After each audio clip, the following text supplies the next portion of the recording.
how many of you have taken linear algebra? Okay, so most people. Okay, cool. So if I do something that maybe you don't remember, or if I say something that without backing it up, feel free to stop me, and because I'm not entirely sure like what things you saw and what you haven't seen.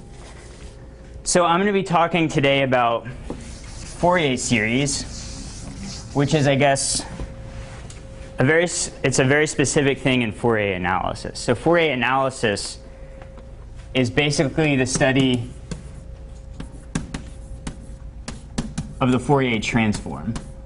And oh yeah, another thing that I'm going to be doing is maybe like writing on the side, just I might word drop or theorem drop just to get you, give you something to look up afterwards and that kind of stuff.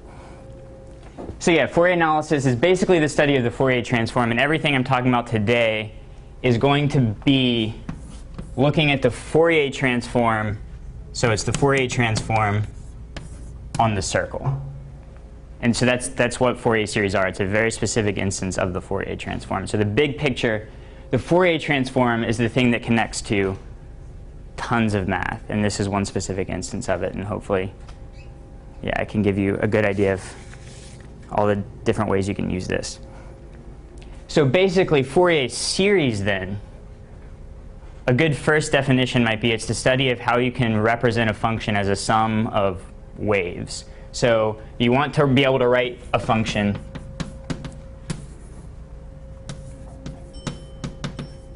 as a sum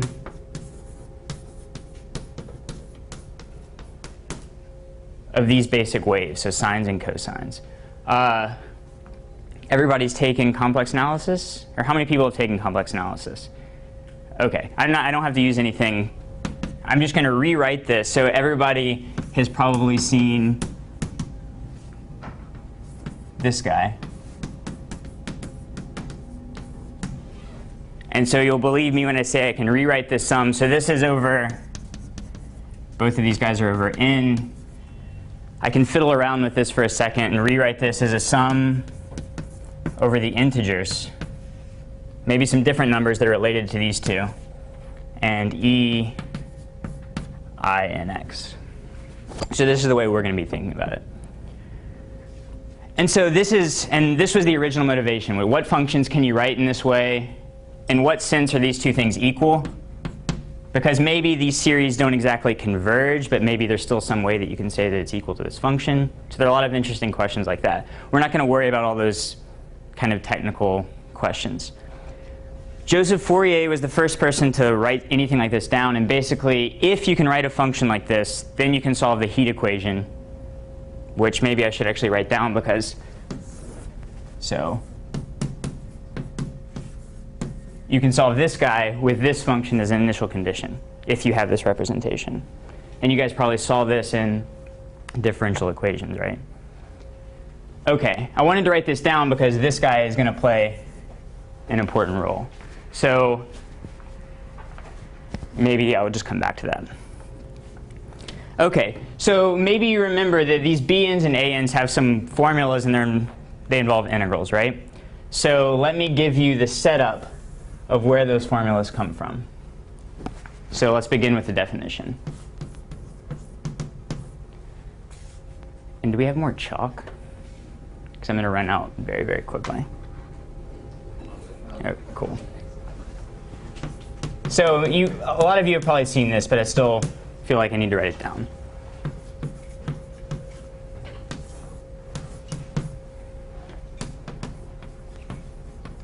So a Hilbert space is a vector space, which is possibly infinite dimensional, along with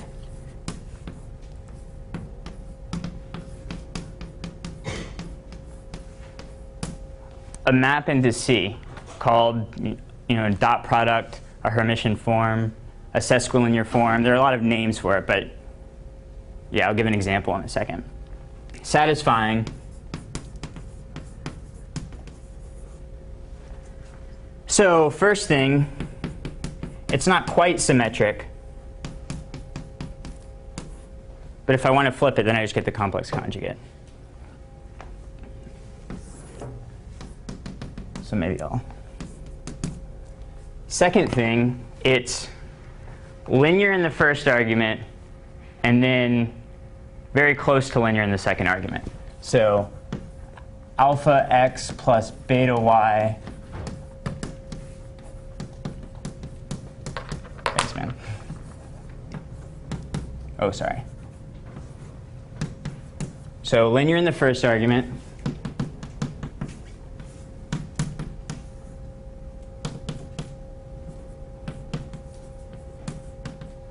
And then in the second argument, I get out complex conjugates. And that's just because of this.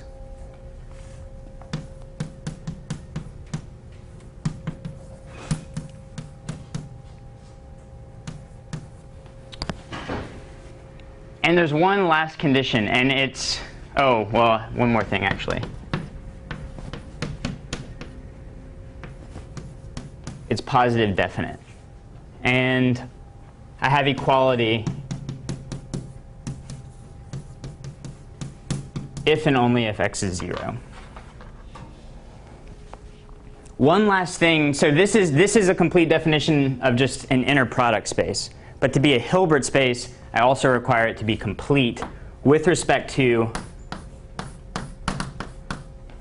so that this is a norm maybe is not entirely obvious, but you could work through it. The square root of v paired with itself. And just like a quick check, this is real because if I flip it, I get its complex conjugate, but that should be the same thing. OK, so I require that HB is complete with respect to this norm.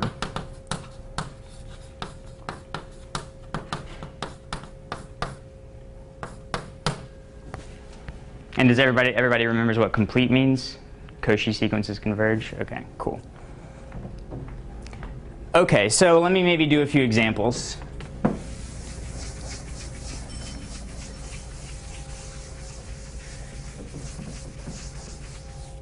So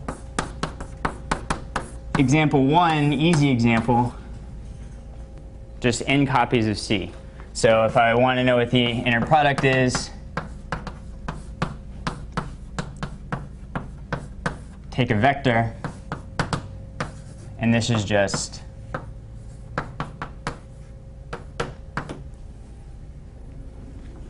multiply the coordinates and sum them up, except in the second one, take a complex conjugate. And this is something everybody's probably seen before. So if I replace the w's with z's to check what the norm would be, then this would become so.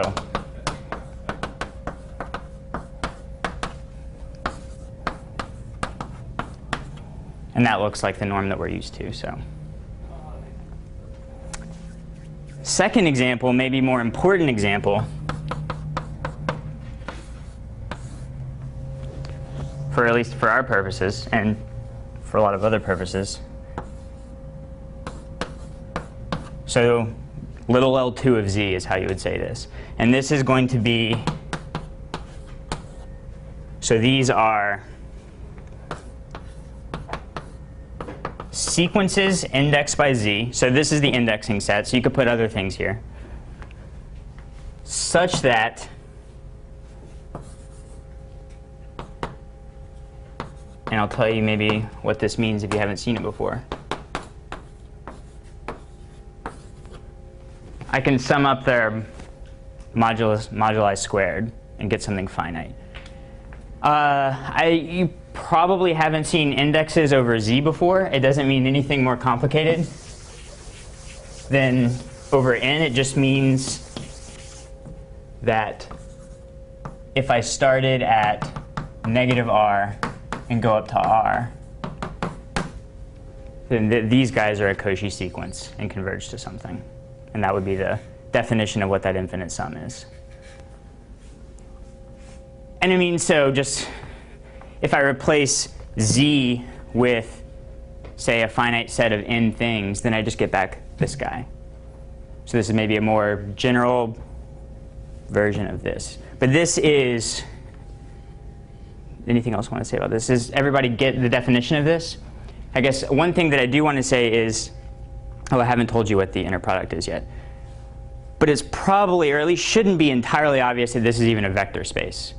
So one thing I would need to convince you of is that, to convince you this is a Hilbert space, one thing I would definitely need to say is that it's a vector space. So I would need to convince you that I can add two things and still get something that's square summable. So that's something that I'm not going to do, but look up. And you've probably seen this in different guises before. Cauchy-Schwarz inequality, so that's how you would do that. I would also need to convince you that this, so this is going to be my inner product. So if I take in two sequences, I'm going to do exactly what I did here. The only difference is going to be an infinite sum.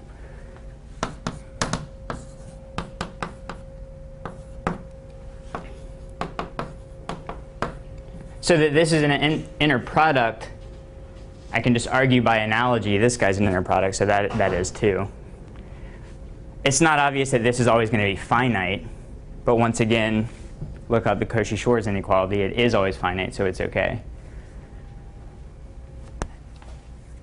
And so we're going to be coming back to this later. This is a very important example.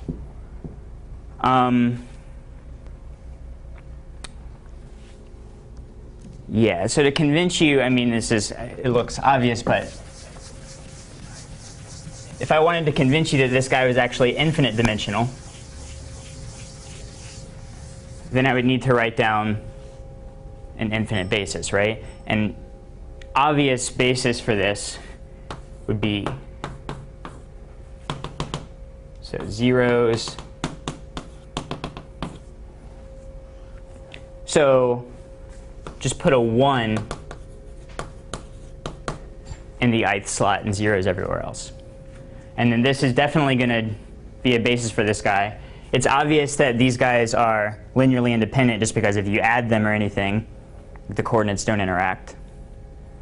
Yeah, the addition's just coordinate-wise. And so maybe, yeah. And one interesting thing about these guys is that if I look at EI paired with EJ, what am I going to get out?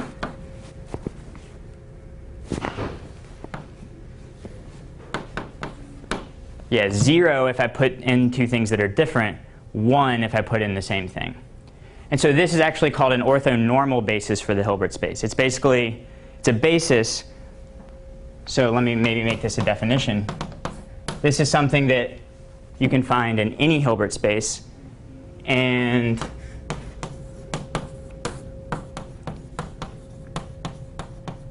so an orthonormal basis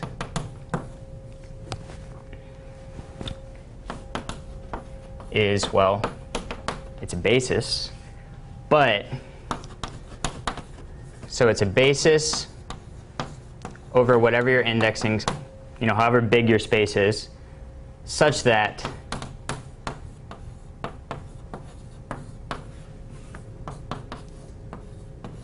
that happens. So they're orthogonal, meaning that if you plug in two different guys, you get out 0. And they're normalized, meaning if you compute the norm of any of them, you get 1. Because remember, the inner product is just the norm squared. And so, yeah, and you guys have probably seen this before. But an important property, or the reason you would want to write this down in the first place, is because it makes everything easy to do, right? So if I just took a vector, this is a basis, so I know that I can write it. I'm not going to worry about the indexing set. I know I can write it like this. Well, how do I figure out what the numbers are? Well, I can take the inner product of V with EI. So this is just kind of a simple exercise, but and if I write V like this, well, maybe I should pick J here with EJ. Then just use the basic properties of the inner product like linearity and everything, and I get out sum AI EI EJ. But this is 0 most of the time, and 1 exactly when J and I are the same, so I just get out AJ. So all the coefficients are really just inner products of V with the EIs. And that makes doing anything very, very, very easy.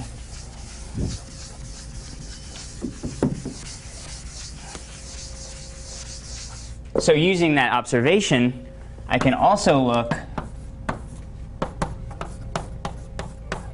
at the norm of V. Once again, just use basic properties. So I won't write everything. So using linearity in the first coordinate, and then conjugate linearity in the second coordinate, and then using the fact that this guy's an orthonormal basis, the only times that, I can collapse this double sum into a single sum, and I get out this. And remember, I didn't start with a little L2 space. I just started with an arbitrary Hilbert space, wrote this as a sum. But so you can see that I have a map from H. So in this case, let's say that everything was happening over Z. Then I would have a map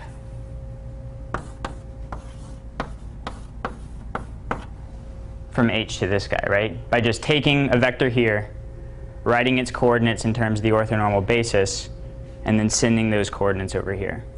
So, like in this case for the V's, V would just go to this sequence. This sequence isn't, yeah. Why is it L2? What's the 2 stand? The 2, that's a really good question. The 2 stands for the fact that I'm taking their squares and summing them. So this is actually a specific case. I could put a P there for P between 1 and up to infinity. Yeah. So that's a good question. The only one of these, though, that's a Hilbert space is this one. And that's basically because norms that come from inner products have very special properties. And so you could just show that these guys don't have those special properties except for when P is 2. And so since all the norms here are finite, just because when I send them over, I know I actually do get something in L2 of Z because I can do this argument. And it turns out that this is actually onto any sequence. That's, I guess, obvious, actually. Any sequence, right? I could just tack those coordinates on, and I get out a vector. And so this is maybe something part of a big theorem, which we basically discussed just now how to prove. It's really easy, called the Riesz-Fisher theorem, that every Hilbert space looks something like this, where you put an indexing set here. OK, we are going to use just the fact that the norm is equal to the sum of squares of the coefficients later. OK, next thing we need to talk about before we actually get to the Fourier stuff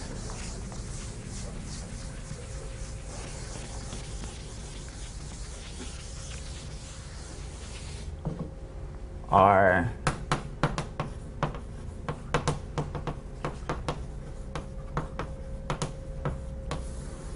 self-adjoint matrices. So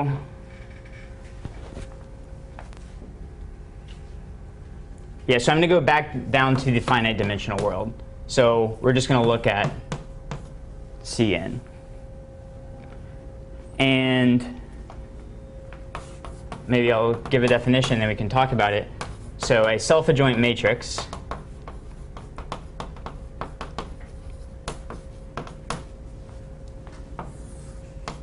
is a matrix. It needs to be invertible. It has complex entries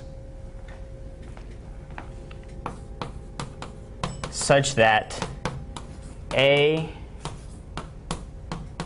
so this is all notation for this, A is equal to its conjugate transpose. So if I take the transpose and then I conjugate all the entries, I get A back. It seems maybe just like a random quirky thing, but it's actually very, very, very important.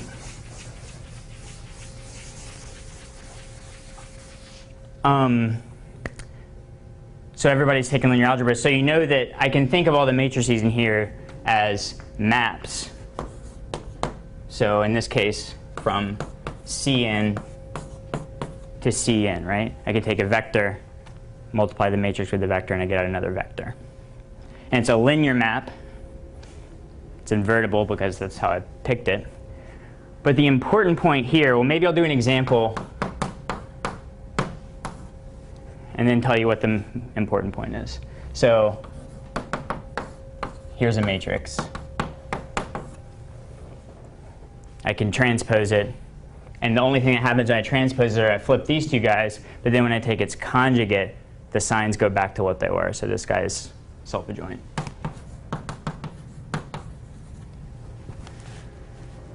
Maybe more importantly, though, so A E1, where E1, maybe I won't write it that way. A of the vector 1, 0 is just this column. So I get out the vector 3, negative I. This is, I guess, not the right way to write this, but I should write it like this.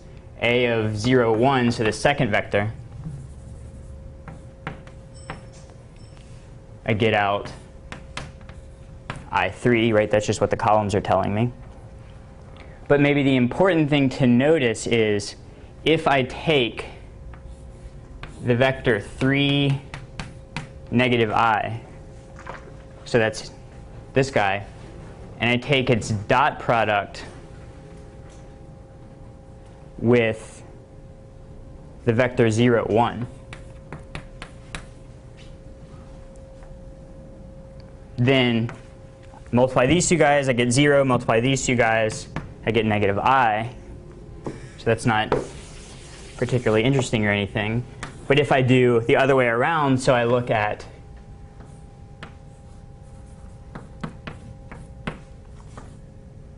and now A, so here's what I'm trying to compare. This is A of E1, E2.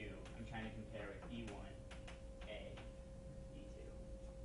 So A of E1, E2 is what I have here. Now I want to do E1 paired with A of E2, which is this guy.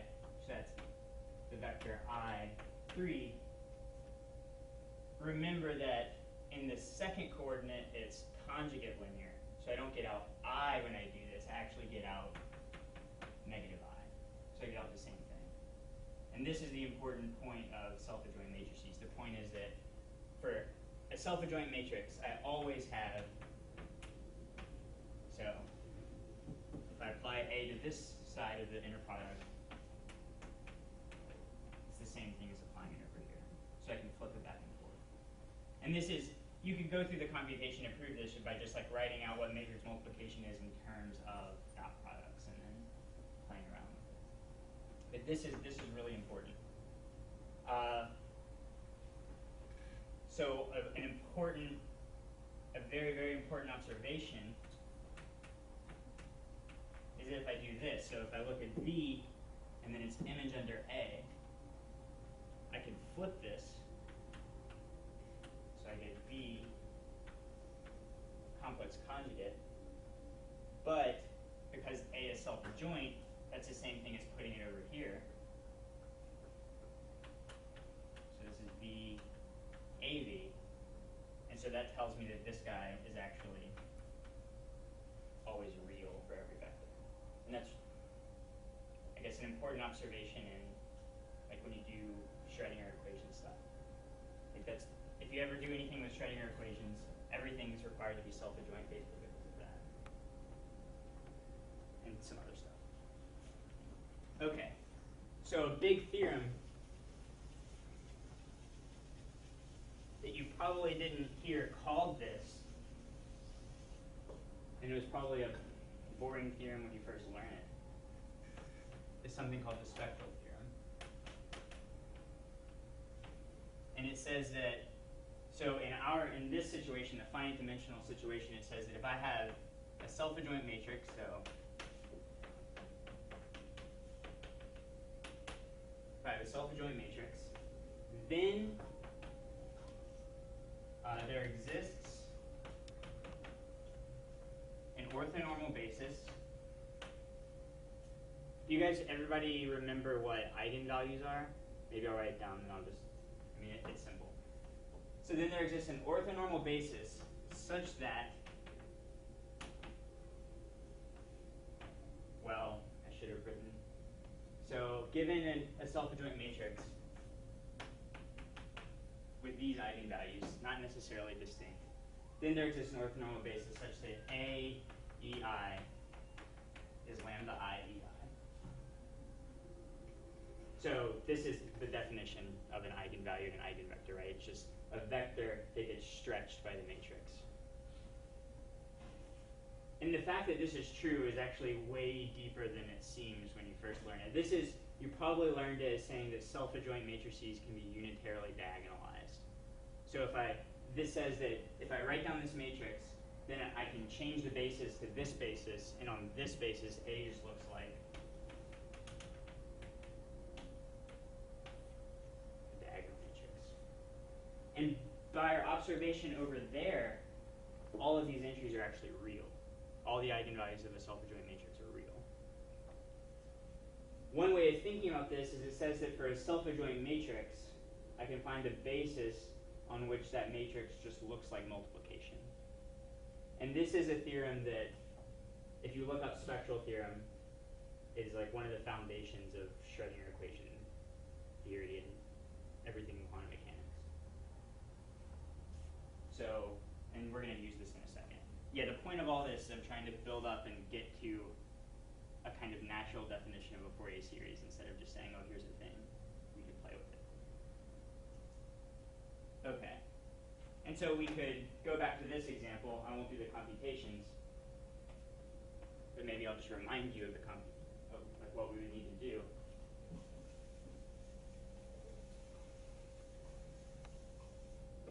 So I would need to find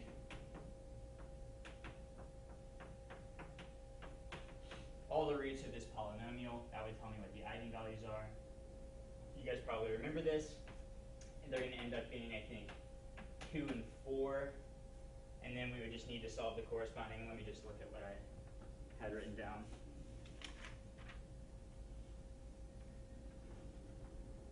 Yeah, and then we would just need to solve the corresponding matrix equations. Figure out what a vector is that does this. And if we just did this for each of these guys, we would find the vectors 1, I, and 1, negative I. So these guys aren't normalized. They don't have norm 1, but if we took their inner product, we would definitely get 0. It's just kind of a computation. Okay. So now I'm going to start maybe relating it to this guy. So if you guys remember in diffie-Q, you solve systems of ODEs that look like this, right? And the way you solve these systems, you look at this matrix, you find its eigenvalues, and then you put them inside of exponentials. And that's basically how you solve these. Okay, so now let's maybe go to this guy.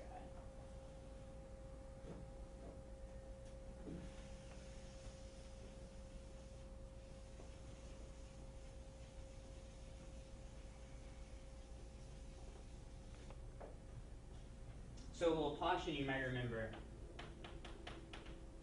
it's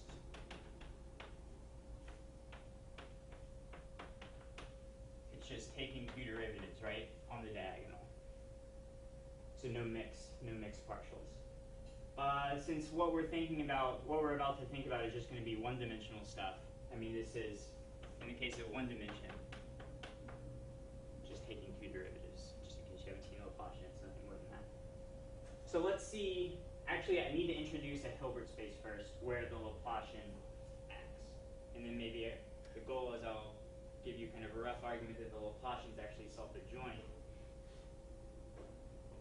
tell you what its eigenvectors are, and then by analogy with this, that's exactly where Fourier series come from. So the appropriate space, so I'm going to call this definition and theorem, so I'm just going to claim that it's a Hilbert space. So this is a different L. Yeah, maybe I should do L again. So this is the space of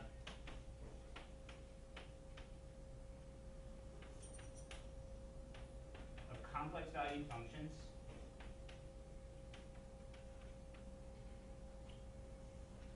such that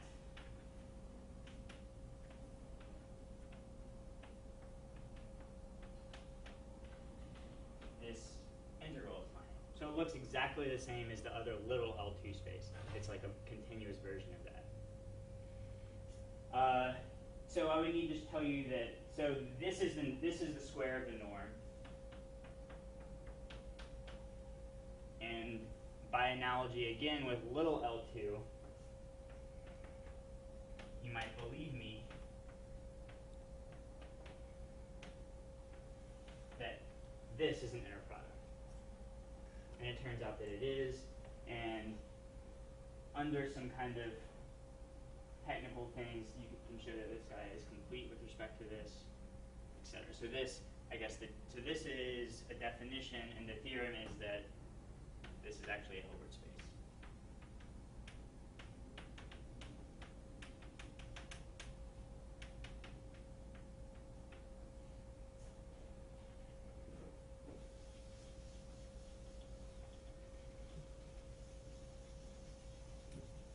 Any questions so far about anything? Okay, so let's maybe look at this guy. So you proved, or you think about in Calc 1, this, taking derivatives is linear. So this is a linear operator for sure. We might have to worry a little bit about the fact that if I take a function in here that's square integrable, and I take two derivatives, maybe it's not square integrable anymore. Like an example of a function that would be in here. So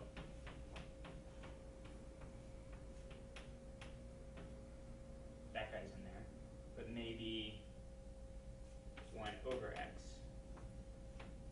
So 1 over x is not in here if 0 is in this interval, and 1 over x won't be in here.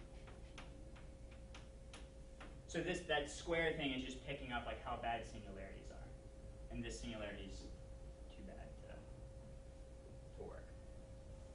But so you see that if I maybe take some derivatives, I'm not necessarily going to land back in this space. So there are some domain things you have to worry about. And just to drop a word that, so the right domain that we're going to be looking at without saying it is something called a Sobolev space. So this is just something else.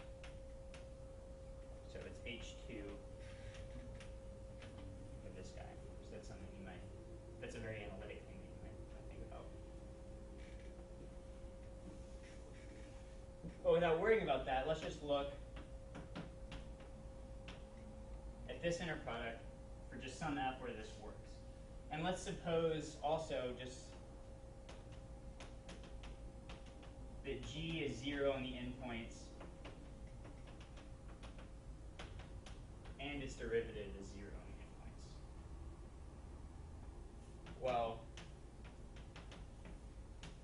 then this is just a simple integration by parts, right? I can take one of these derivatives, put it over here, I'd pick up some boundary terms, but I'm not worrying about that. So I would get negative a to b, or I guess this needs to be a complex conjugate, f prime g prime. I'm taking real derivatives, so I can just bring it inside the complex conjugate. It's no big deal. Do it again, a to b, f g double prime. So the negative goes away. The boundary terms don't matter, because I'm assuming they don't matter. And this is f g double prime. So then you might believe me that there's a, mod some technical stuff. Taking two derivatives is a self-adjoint operator on this Hilbert space L2. Okay, well, I guess I erased it.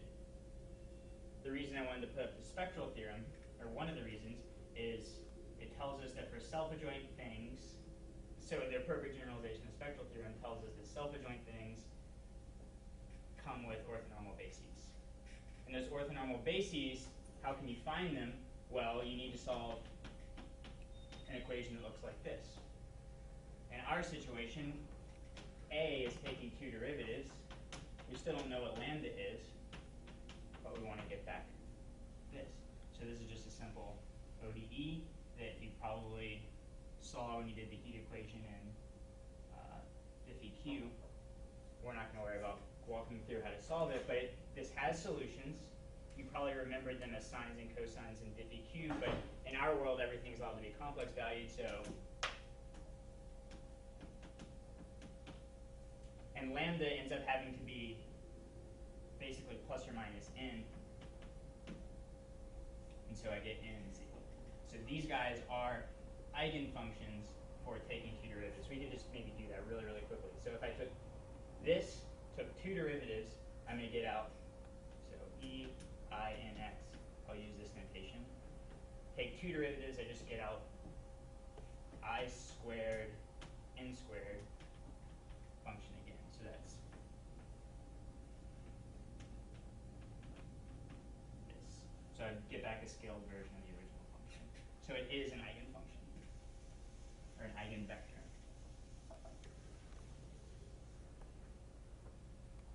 And what does the spectral theorem tell us? Well, it tells us that these guys, so if I can find the eigenvectors, then it tells us that they're orthogonal. So I get for free, not that this is hard to show, but that if I take their inner product, I get 0 if n and m are the same. I haven't normalized them. I'm not going to worry about that right now. So they don't have norm 1. So I don't get out the Kronecker delta. I get out scaled version of it. But it also tells me that for all f in this space, I can write f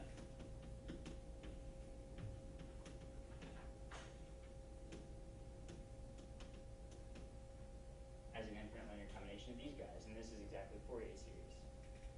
It also tells me what the formula for these guys are, because we know that these guys form an orthonormal basis, and so the ANs are just f paired with this guy, and what is this? This is f of x. And so I take the complex conjugate of this, that just puts a negative right there. So e to the minus I and x dx. And if you break this up into sines and cosines, you'll get back the formula. Actually, this is right. But because I didn't normalize them, so they don't have norm 1, I pick up 1 over the length of A to B, just because I didn't normalize them. So that's that. In diffie-Q, you kept having to deal with those 1 over 2Ls all over the place, and that's where they're coming from. Another thing that this all tells us is that if we take, so once again, I'm going to have a weird factor floating around, and let me just work on an interval negative a to a just to make everything look a little bit nicer instead of a to b. It all works fine, but it also tells me, remember, if I want to compute the norm squared of a vector, then I could take its coefficients and sum their squares. And because I don't have all this normalization stuff, I'm worrying about 1 over, I have to worry about the 1 over 2a. But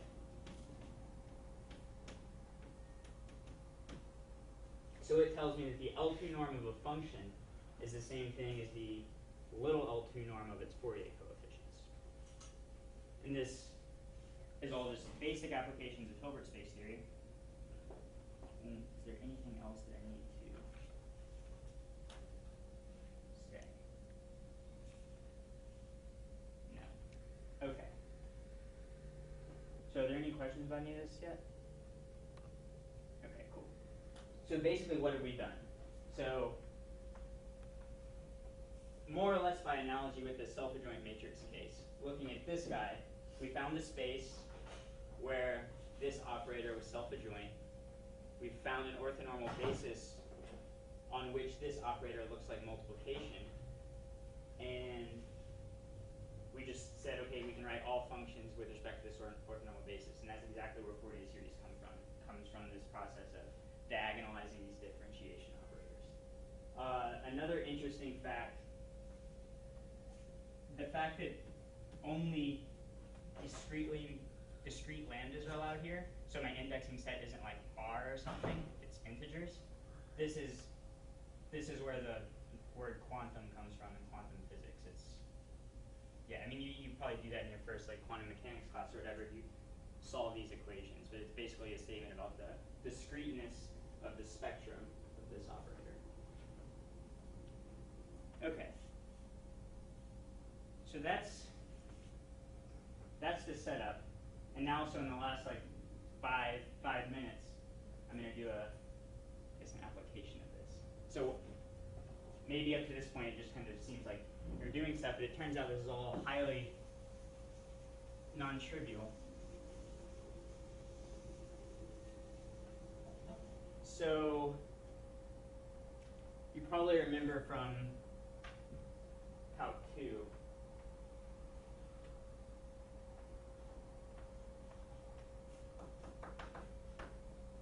things that look like this, right? Geometric series. They're convergent if this guy has absolute value less than 1. There's a formula for what they sum to. It's A over 1 minus R. Seems boring at the time. But this turns out to be virtually only situation where you can take an infinite series, say, okay, it's definitely convergent, and here's a formula for what it sums up to. Otherwise, it is literally an impossible problem. And this is kind of silly, but also not entirely inaccurate. Maybe you guys have seen things that look like this before. I can't do zetas, but so the Riemann zeta function is basically a question about. So you know that this thing sums up. That's an easy first thing you would learn if you studied this guy. But just knowing just when it sums up to 0 is $1 million question. So these are absurdly hard problems. And so my little application of all this is just going to be s equal to 2. Doesn't equal 0. So it actually equals pi squared over 6. So we're going to prove that n going from 1 to infinity, 1 over n squared, definitely convergent by the p-series test, right? Seems maybe unimportant and silly, but it turns out, I mean, in and of itself, maybe not an interesting fact, but the fact that you can actually write down in closed form what this sum is like highly non-trivial. And this problem was actually posed in, I think, 1644 or something like that. I don't know why someone asked the question, but they did, and it took 90 years for anyone to solve it. And when Euler solved it 9 years later, he didn't use the technique I'm about to show. He used some kind of non-rigorous, like fudging around with the power series of sine. And he looked at this guy. I can show you afterwards if you want. He looked at this guy and he said, well, this guy has roots at plus or minus n pi. So if it was a polynomial, I could factor it. So he factors it into a big infinite product, and then also writes down the Taylor series and then compares coefficients and gets out this guy. We're going to prove it using Fourier series. And it's actually really, it's really simple.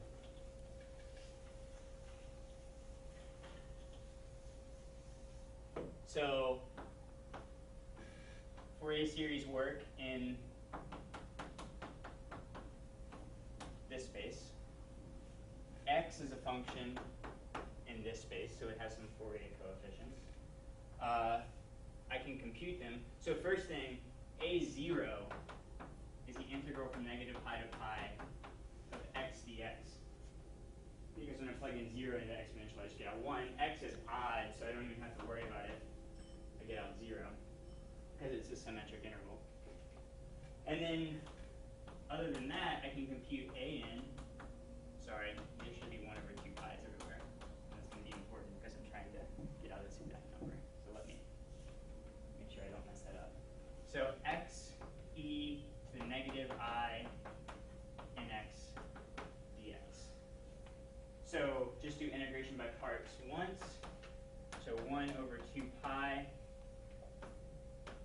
minus 1 over in. So you guys, and if you haven't done anything with complex exponentials before, I mean, just do what you would do if it wasn't a complex exponential, and that would be fine. Yeah, let me just, so x e to the minus I and x from negative pi to pi minus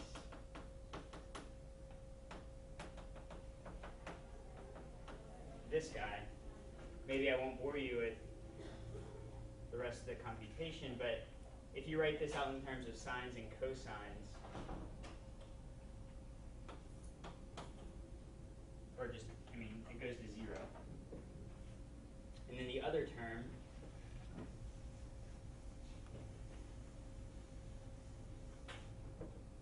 and this is actually a computation you probably did in 50Q, you just didn't know you were doing it. 1 over 2 pi minus 1 over in, and let's see, get it out.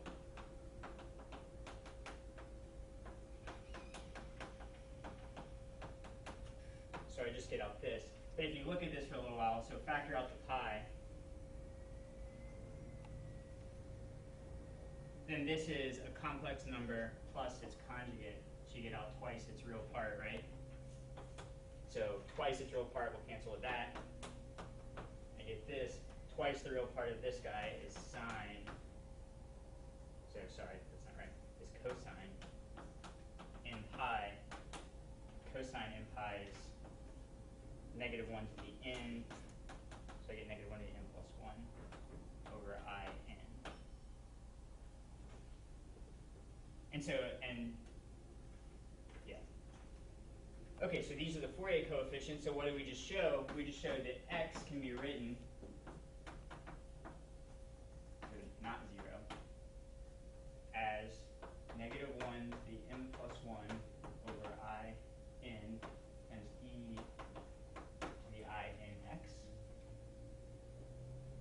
And we know that if we take the squares of these coefficients and sum them up, we should get the L2 norm of x, which is just computing the integral of x squared, and that's really easy to do. So I guess maybe I'll do it over here.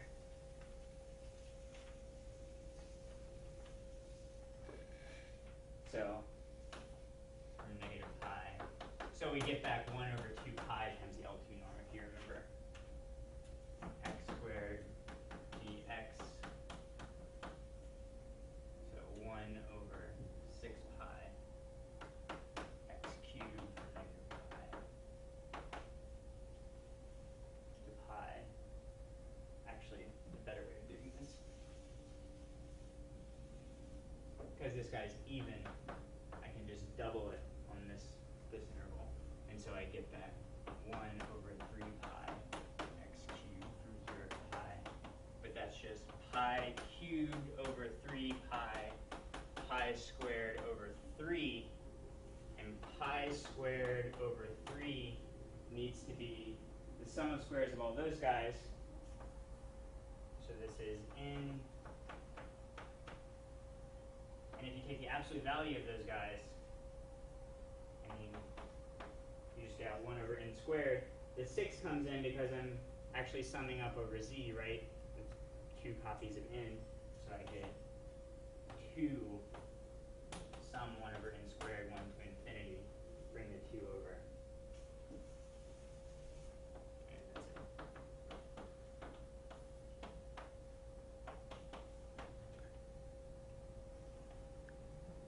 So, just kind of silly calculus computations, but the highly, highly non-trivial part is making this statement. And that's all, that's everything that goes into there is all the Hilbert space stuff that we talked about before. But then afterwards it's just computation. And you could play around with this. I mean, just pick any random function who has a finite integral when you square it, compute its Fourier coefficients, take their absolute value, square it up, and you can kind of just get out tons of little things like this that maybe don't mean much, but are actually really hard problems in and of themselves. So that's it. If you have anything else you want to ask me, feel free to come up afterwards and yeah, I can tell you about it.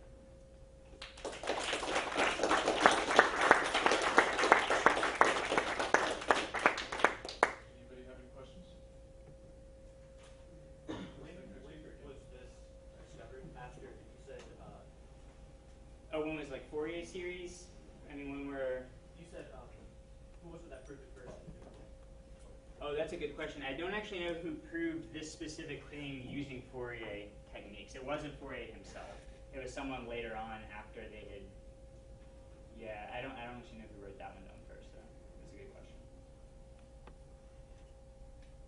Anybody else?